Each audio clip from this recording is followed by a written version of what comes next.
شب کیزشی باران صدای پای تو داشت، درون سینه بیلم گریه از برای تو داشت.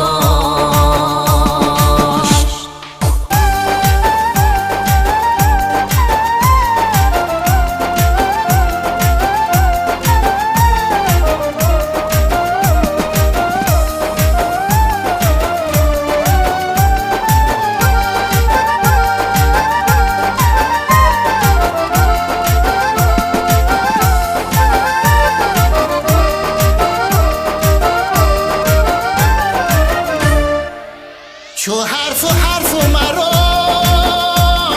تهمی بوسه های تو داشت،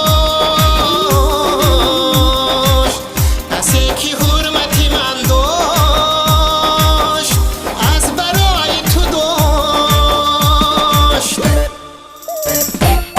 چو حرف مرا تهمی بوسه های تو داشت، کسی که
نوشتم به خطی غبار در هر قدمت،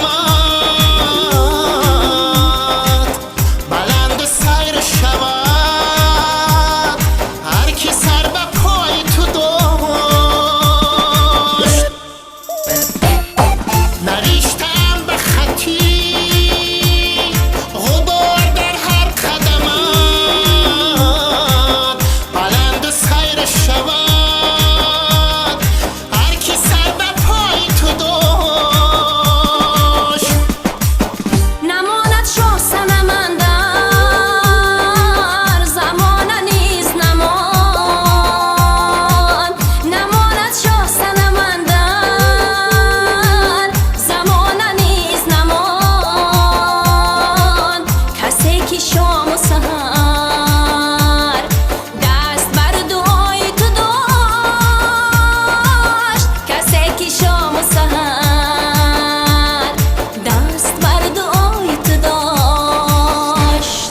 شب کیزشی باران صدای پای تو داشت، درون سینه بیلم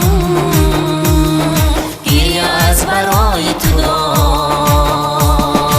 شب کیزشی باران صدای پای تو داشت، درون سینه بیلم